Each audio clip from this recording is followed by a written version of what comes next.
The cold metal floor felt like ice against Lee Min-ho's face. He tried to move, but his body refused to obey. Every breath sent sharp pain through his broken ribs. The Vrexian guards had been particularly cruel during tonight's interrogation. They wanted information about human military bases, secret weapons, hidden colonies, but Min-ho had nothing to tell them. Earth was gone. The colonies were destroyed. He was probably the last human in this entire sector of space.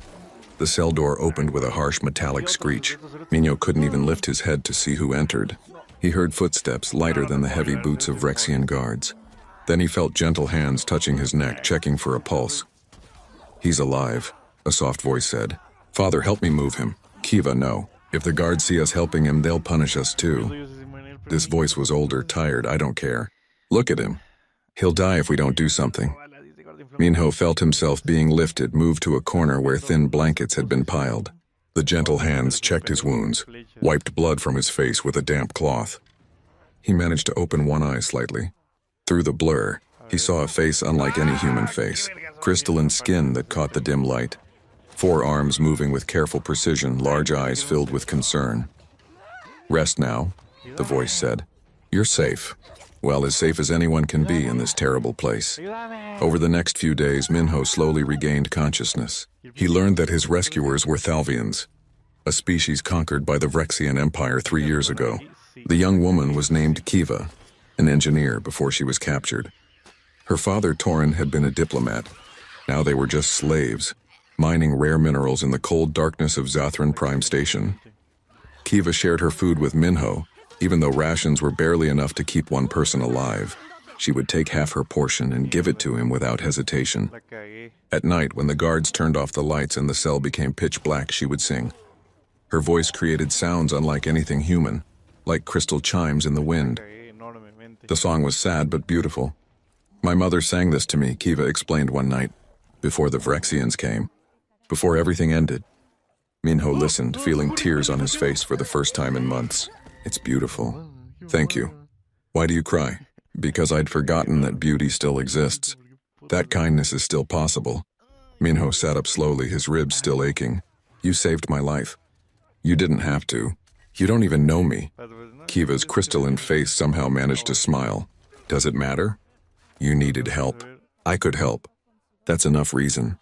As days passed, they talked. Min-ho told stories about Earth, about blue oceans and green forests.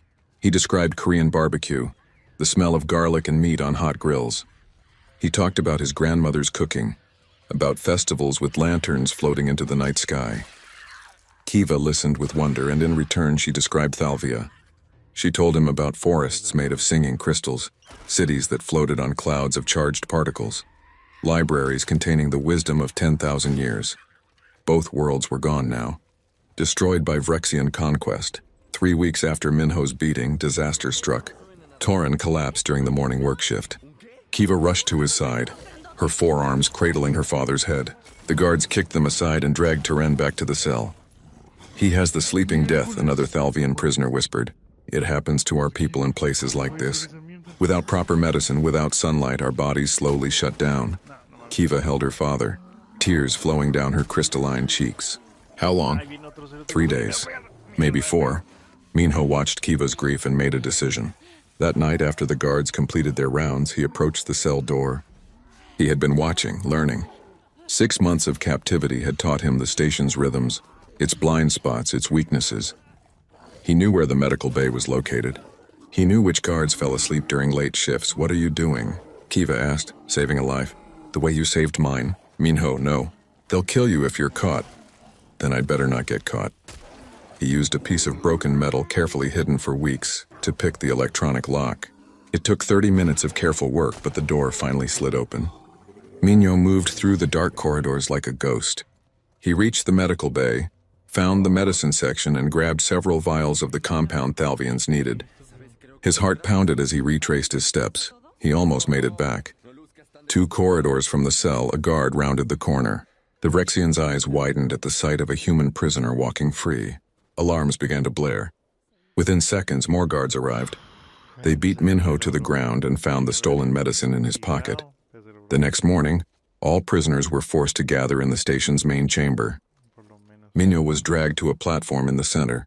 The Vrexian commander stood beside an execution device, a dark metal frame that would disintegrate its victim in seconds. "This human stole from the medical bay," the commander announced. "The penalty is death. Let this be a lesson." The commander reached for the activation switch. Kiva, watching from the crowd, felt something break inside her. She thought about Minho's kindness, about his willingness to die for her father. She thought about her mother's song about beauty and kindness in a dark universe.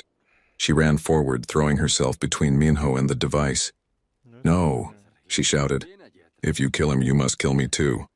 The commander backhanded her aside, but Toren, weak as he was, staggered forward to stand beside his daughter. Then another Thalvian joined them. Then a Korthan prisoner. Then a Vril. Within seconds, dozens of slaves from multiple species formed a living wall between Minho and the execution device. The commander stared at the crowd, anger burning in his eyes. But these slaves represented significant value. Mining operations would halt if he killed them all over one human. He made a calculation and grabbed Minho by the throat. Solitary confinement. 30 days. No food, no water, no light. The guards dragged Minho away. Before he disappeared, his eyes met Kiva's. She touched her chest, then pointed at him. A simple gesture that meant, "I see you. You matter. You are not forgotten." In the darkness of solitary confinement, Minho used his broken piece of metal to scratch coordinates into the wall, Earth's last distress beacon. He found an exposed wire and, using everything he remembered about engineering, created a tiny transmitter. He had no idea if it would work.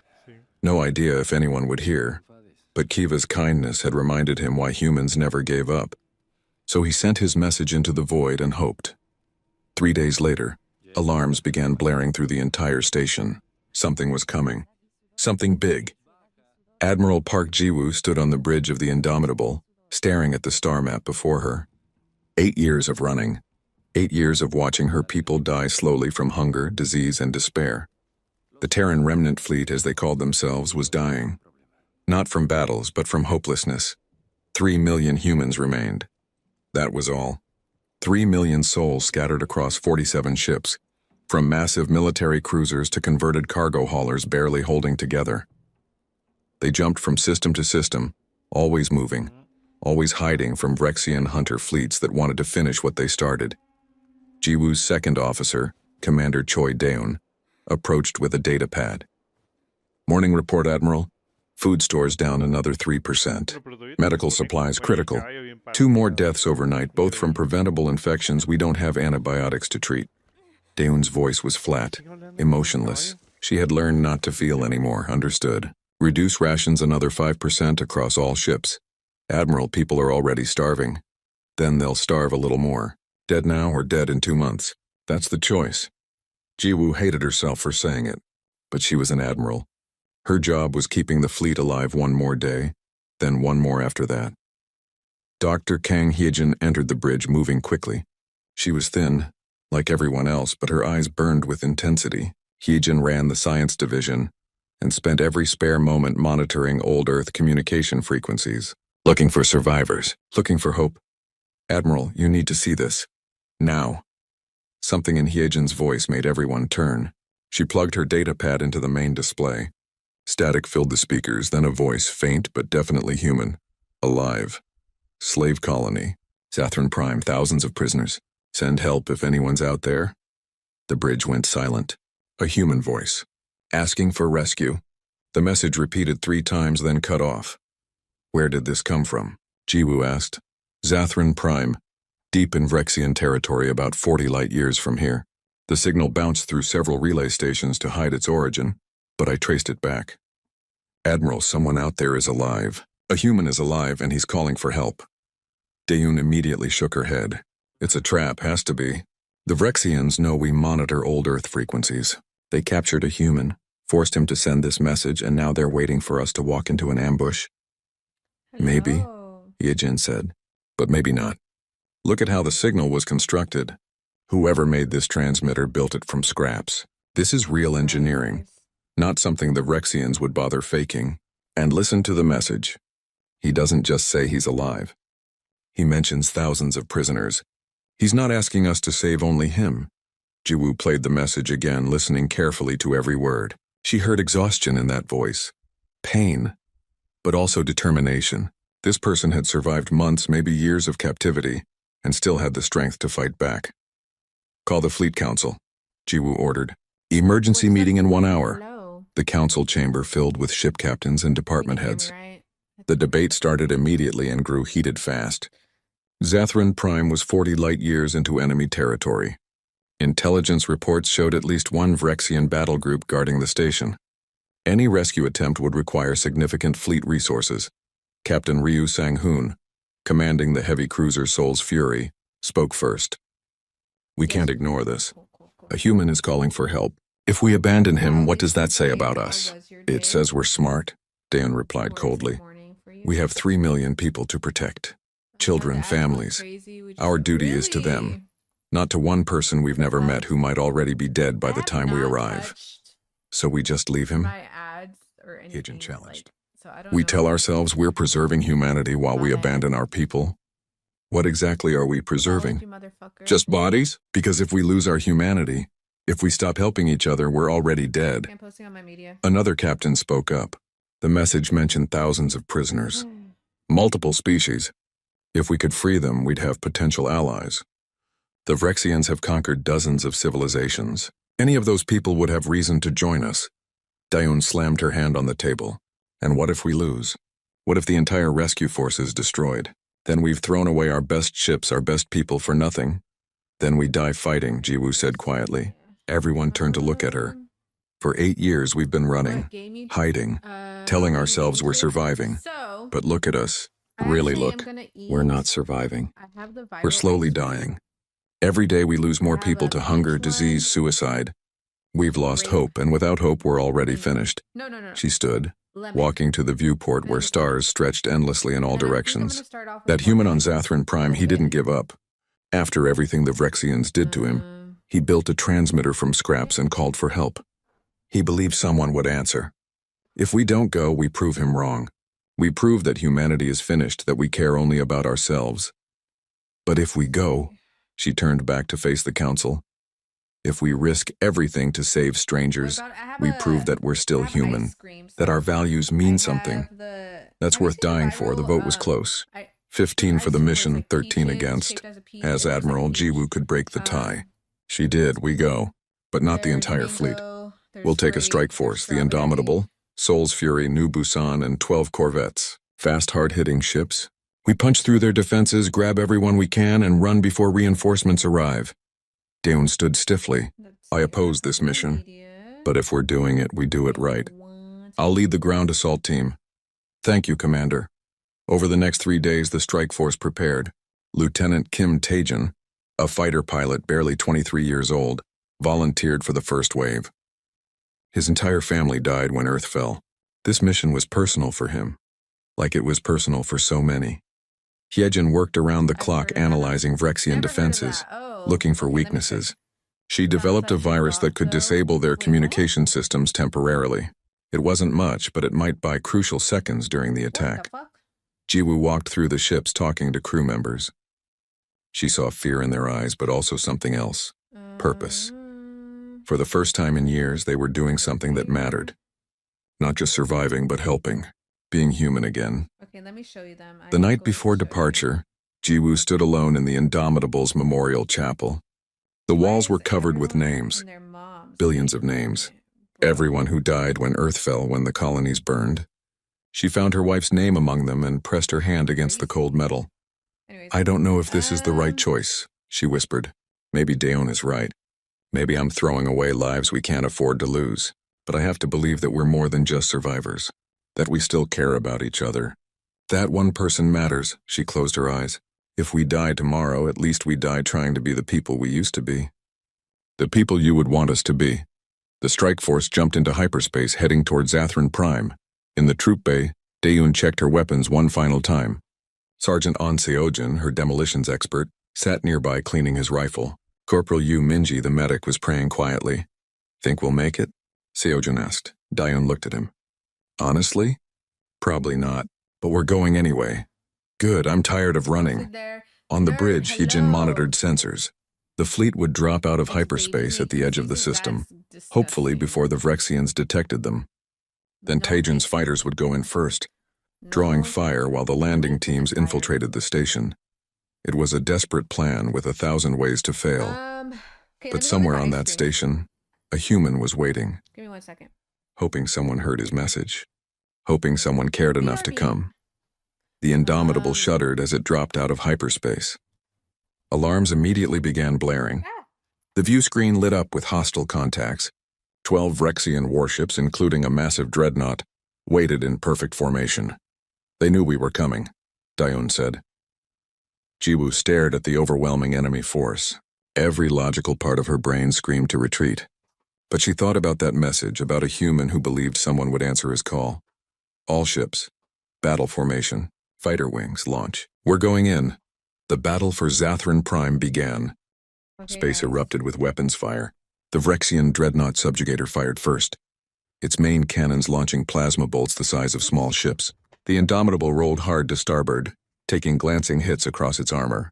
Explosions ripped through Deck 7. 12 crew members died instantly. Return fire, Admiral Jiwoo shouted. All batteries target that dreadnought. The human ships were outgunned but not outfought. Years of running and hiding had taught them how to survive against superior forces. The Soul's Fury and New Busan split formation, attacking from different angles to divide enemy fire. The smaller corvettes darted between the larger ships like angry insects, targeting weapon systems and engines. Lieutenant Tajin led his fighter squadron straight into the chaos. 20 small craft against an armada. His cockpit rattled as a plasma burst passed close enough to superheat his shields. Gold Squadron with me. We're going for the subjugator's communication array. If we can blind them, the whole fleet loses coordination. That's suicide, Lieutenant, one of his pilots responded. Then we die doing something useful. Follow my lead. The fighters accelerated, weaving through a storm of defensive fire. Tajin watched 3 of his pilots die in the first 10 seconds. Their fighters simply vanished in bright flashes. But he kept going, kept flying, his targeting computer screaming warnings he ignored. The communication array was a cluster of towers on the dreadnought's upper hull. Tajin armed all his missiles and fired. The explosions were beautiful and terrible. The towers collapsed, taking half the ship's communication capability with them. But the explosion caught Tajin's fighter in its shockwave. His engines died. Life support failed. He had maybe 30 seconds of consciousness left. This is Gold Leader, he transmitted on the open channel. The array is down. Finish this fight. For Earth. For everyone we lost. His fighter, already dead, still had momentum. Tajin aimed it at the subjugator's bridge and locked his controls. His last thought was of his mother, who died holding him when their colony burned. The fighter hit the bridge at 3,000 meters per second. The explosion killed the Vrexian fleet commander and his entire senior staff instantly. On the Indomitable's bridge, Jiwoo watched Taijun's sacrifice with tears in her eyes. Make it count, she whispered. All ships, the enemy command structure is down. Punch through while they're confused. While the space battle raged, Commander Daeun's insertion team launched from the Soul's Fury. 6 drop pods, each carrying 8 soldiers, fell toward Zathran Prime like meteors. The pods were old Earth military equipment, designed to penetrate enemy defenses and deliver troops directly into combat zones.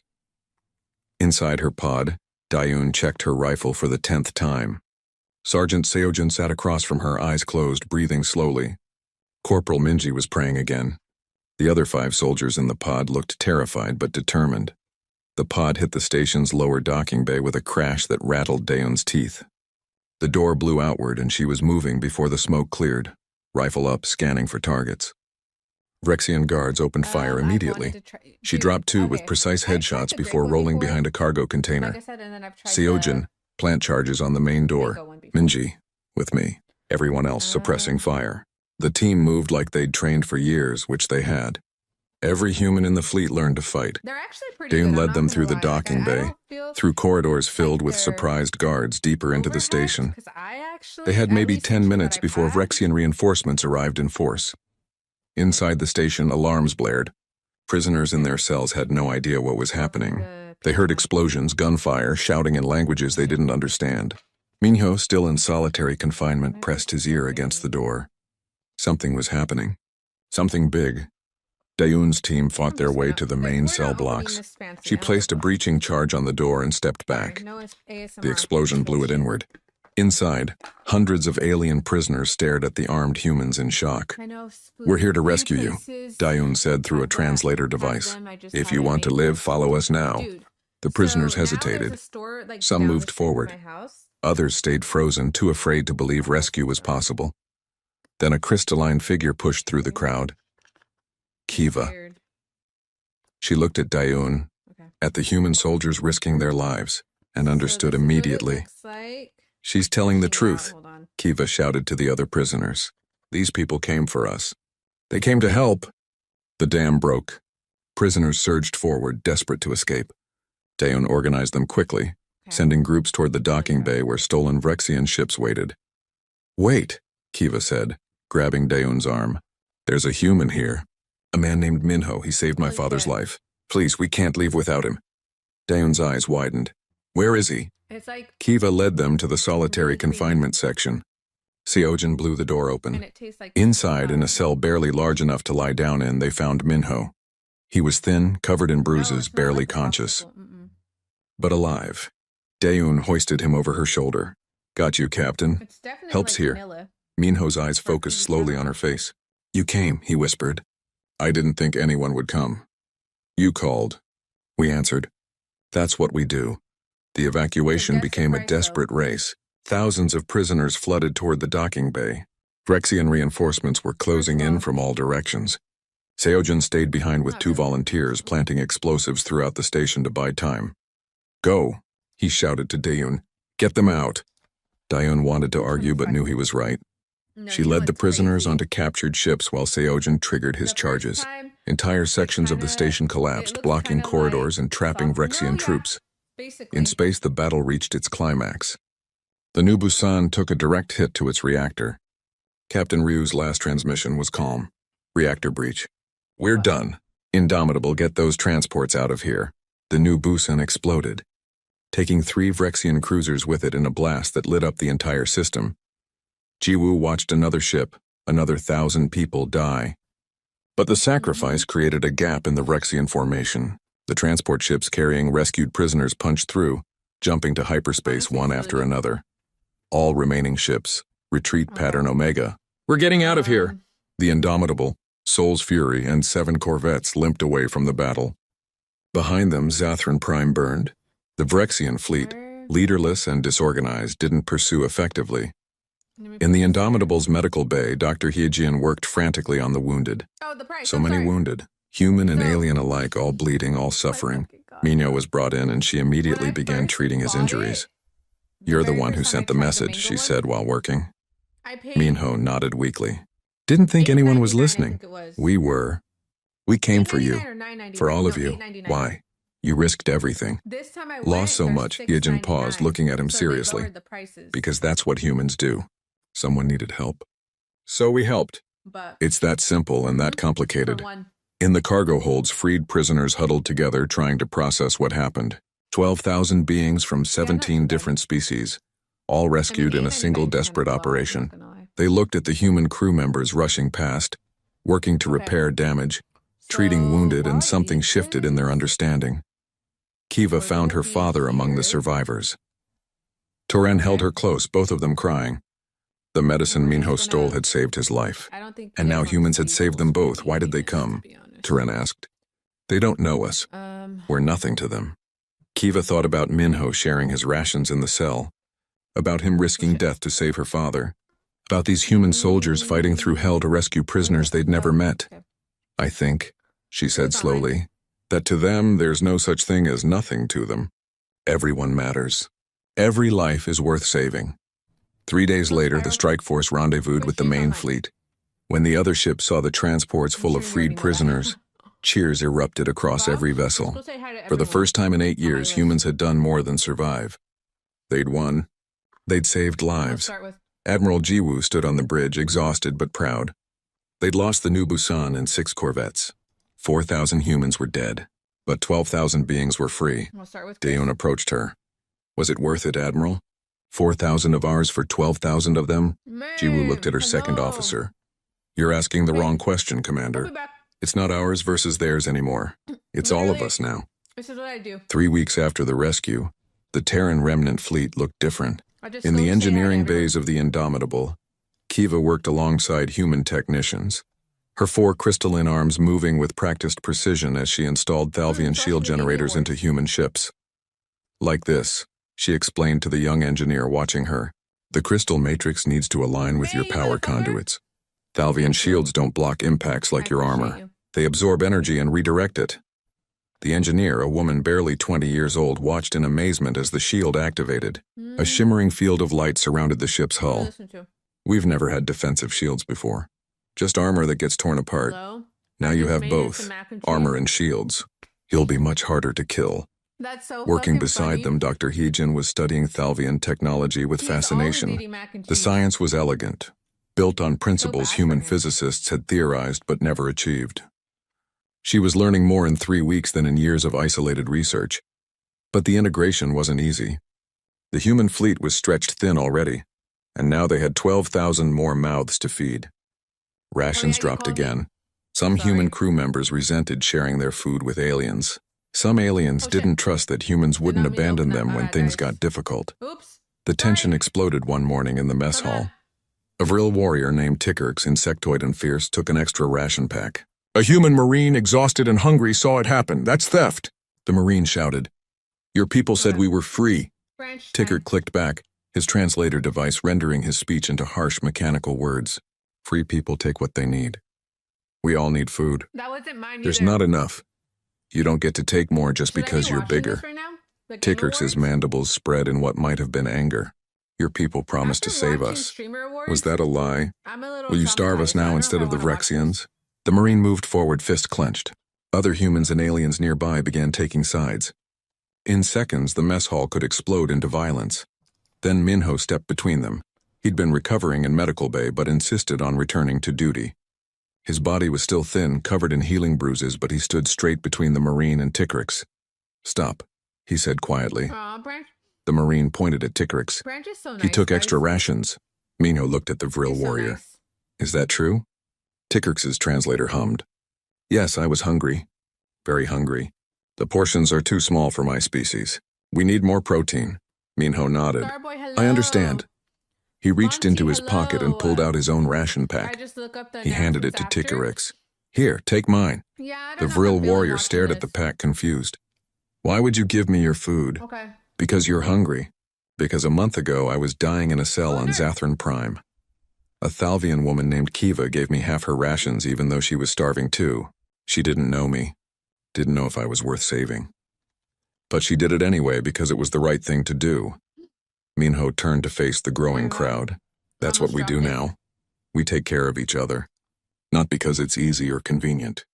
Because we're better than the ones who hurt us. The Vrexians treat lives as numbers, as resources to be used.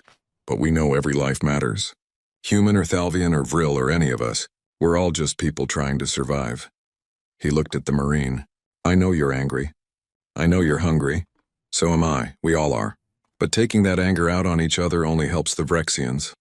They want us divided. They want us to destroy ourselves. We don't give them that satisfaction."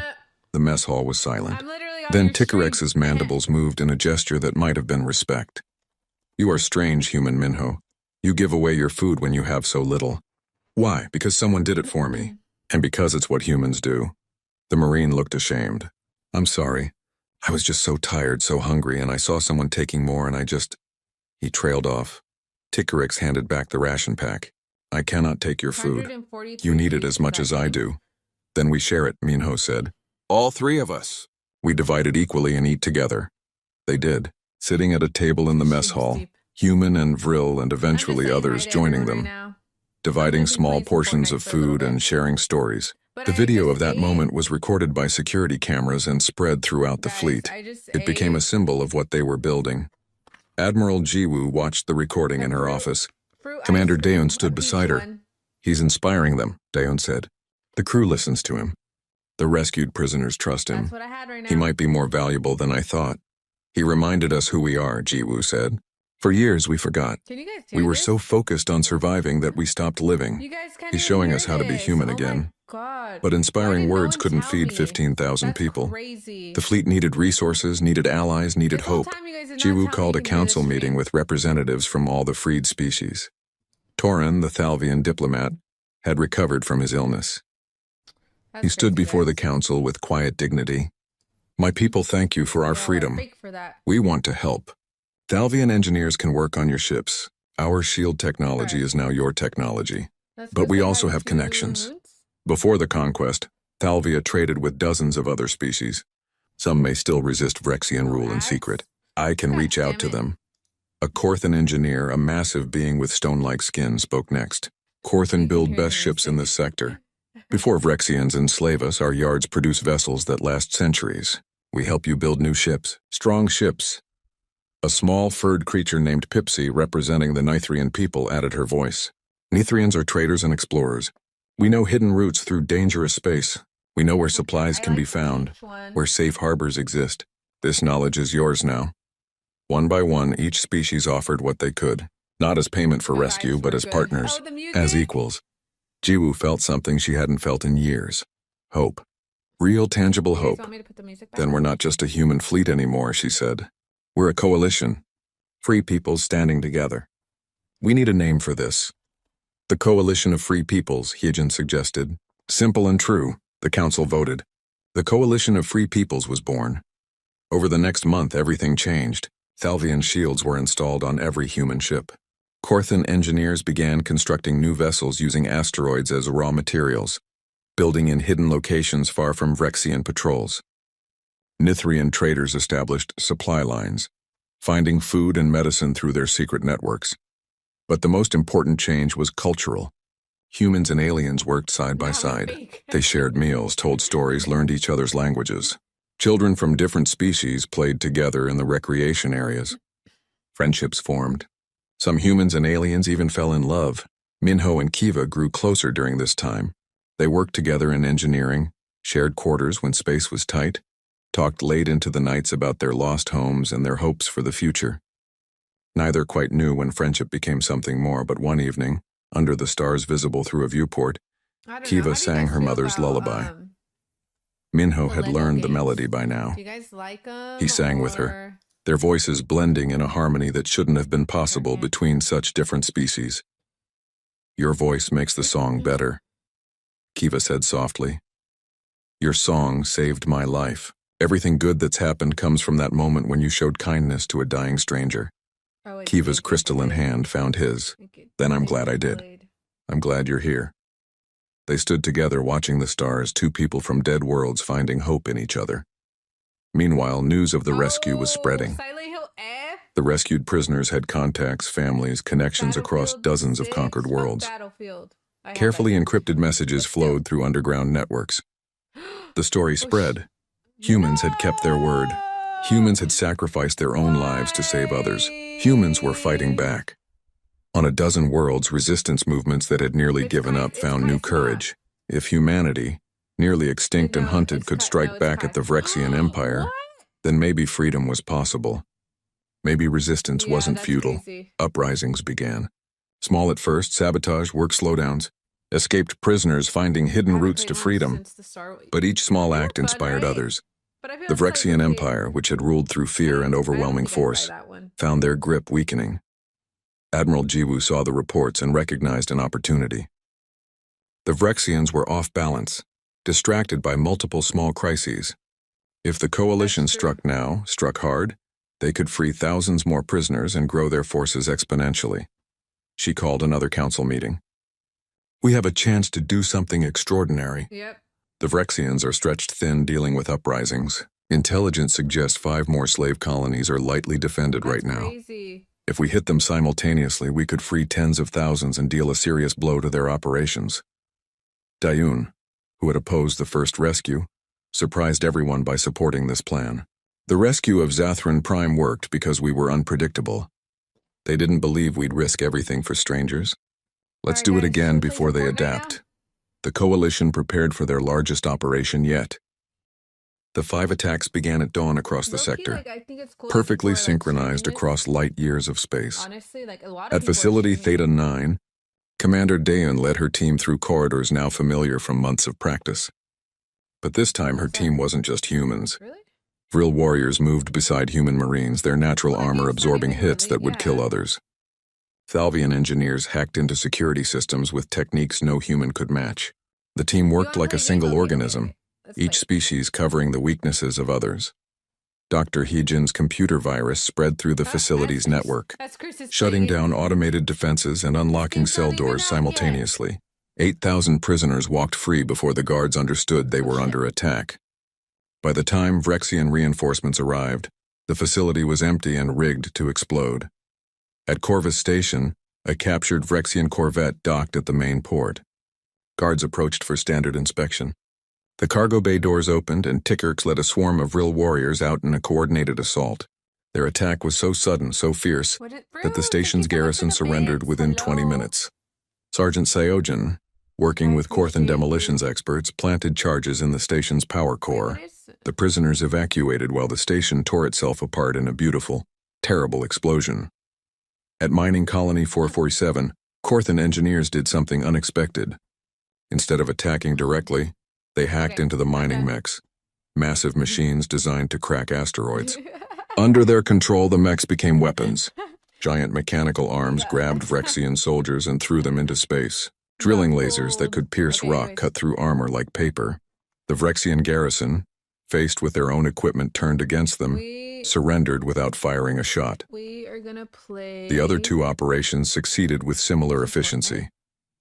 By the end of the day, 47,000 beings had been freed.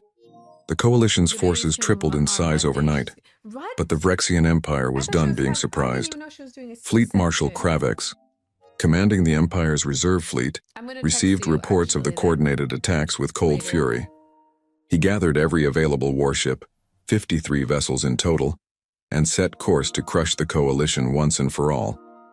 They think small victories mean something, Kravex told his officers. We'll show them the price of defiance. Find their fleet and destroy every ship, every last one.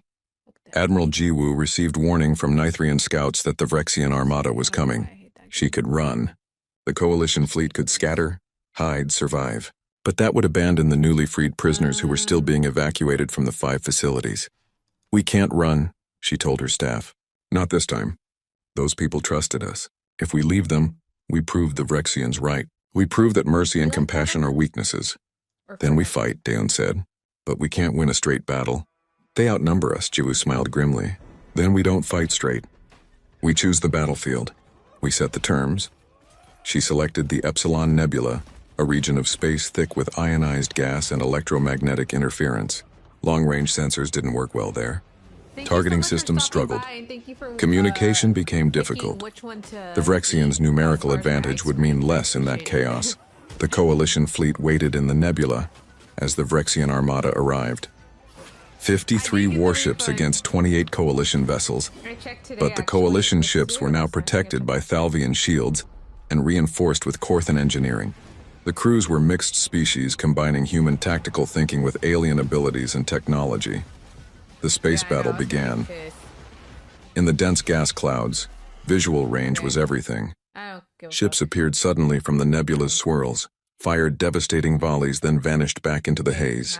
The Vrexians, used to long-range coordination and massed fire, found themselves confused and isolated. Lieutenant Han Yuna led her fighter squadron in ambush tactics. They would hide in particularly dense gas clouds, sensors off, waiting. When Vrexian ships passed nearby, the squadron would surge out, launch all missiles, and disappear before return fire arrived. She destroyed 3 enemy cruisers in the first hour using this technique. Aboard the Indomitable, Jiwoo commanded the overall battle with the help of Teren's strategic insights. The Thalvian diplomat had studied warfare extensively during his long career. The Vrexians fight like they conquer, he explained. With overwhelming force and no subtlety. Use that against them. Make them bunch up, then hit them hard. Jiwoo ordered 3 Coalition ships to pretend to flee, broadcasting damage reports and distress calls. 6 Vrexian vessels chased them into a particularly dense section of nebula, where 10 Coalition ships waited in ambush. The resulting crossfire destroyed 4 Vrexian ships and crippled 2 more. On the second chance, Minho commanded his frigate with Kiva as chief engineer. The ship took a direct hit that would have destroyed it, but the Thalvian shields held, barely. Kiva worked frantically to reroute power, her forearms moving across control panels in a blur. Shields at 15%, she called out. Then we make these last 15% count, Minho replied. Helm, bring us about. Target that cruiser's engines. The second chance's weapons weren't powerful, but they were precise. Minho's shots crippled the Vrexian cruiser's engines, leaving it dead in space for other coalition ships to finish. But the battle was turning. The Vrexians adapted to the coalition's tactics. They stopped chasing bait ships. They began working in tighter formations. Slowly, their superior numbers began to tell. Coalition ships were being destroyed faster than they could destroy the enemy. Then Dr. Hyegen unleashed her secret weapon. For weeks, she'd been working on a way to hack the Vrexian communication network. Not just disable it, but use it.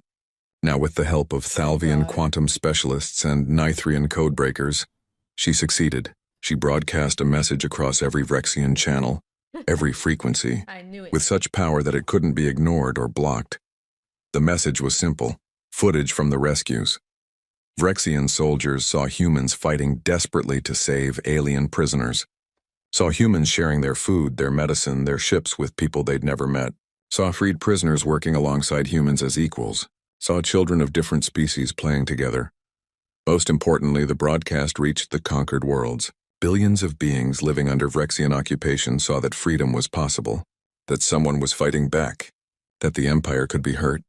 Uprisings exploded across 100 worlds simultaneously. Factory workers sabotaged production. Slaves broke free. Resistance fighters attacked supply lines. The Vrexian military command was flooded with emergency calls from every corner of their empire. Fleet Marshal Kravex received orders to break off the attack and deal with the uprisings. He refused, determined to destroy the coalition first. But his fleet was already wavering. Ship captains were receiving reports that their home stations were under attack, their supply bases destroyed. The Vrexian formation began to crack. Admiral Jiwoo saw the opening and took it. All ships, full assault. Break their line! The coalition fleet surged forward in a coordinated attack. Every species worked together with practiced precision. Human ships used their mobility. Thalvian shields absorbed enemy fire. Vril fighters swarmed damaged vessels. Korthan-built ships, tough and brutal, smashed through Vrexian formations like battering rams. The Vrexian flagship, Eternal Dominion, tried to rally the fleet. Kravex broadcast orders, threatened punishment for cowardice, demanded his ships hold formation. But his voice was drowned out by reports of disasters across the Empire. Then Commander Dayan did something insane. She led a boarding team onto the Eternal Dominion itself. 4 assault shuttles, protected by Thalvian shields, crashed through the flagship's hangar bay. Dayan led mixed-species Marines through corridors designed for Vrexians, fighting their way toward the bridge. The combat was brutal and close. Corporal Minji saved Dayan's life twice, dragging her behind cover while laying down suppressing fire. Vril warriors absorbed hits that would kill anyone else, creating shields of their own bodies. Thalvian soldiers used their forearms to handle multiple weapons simultaneously. They reached the bridge to find Kravex standing alone, his crew dead around him. The Marshal raised his weapon. "You can't win," he said. "Even if you kill me, the Empire will send more fleets, more soldiers. You're just delaying the inevitable." Dayan, bleeding from multiple wounds, faced him without fear. "You still don't understand. This isn't about winning or losing. It's about showing the galaxy that tyranny isn't inevitable, that when you hurt one of us, all of us fight back. We saved one human from your prison. Then we saved everyone else there. Then we saved thousands more. And now?" She gestured to the diverse team behind her. "Now millions are rising up because they saw that freedom is possible. You can't stop an idea. You can't conquer hope." The Indomitable's weapons locked onto the Eternal Dominion. The combined firepower of the entire coalition fleet concentrated on one target. Kravex's shields failed. His engines exploded. The flagship broke apart, taking the Marshal with it into death. The Vrexian fleet, seeing their commander's ship destroyed, broke formation and fled. 53 warships had entered the Epsilon Nebula. 21 limped away. The coalition had won. 6 months later, everything had changed. The coalition controlled 5 systems and had grown to include 40 different species. More than 2 million beings called themselves free.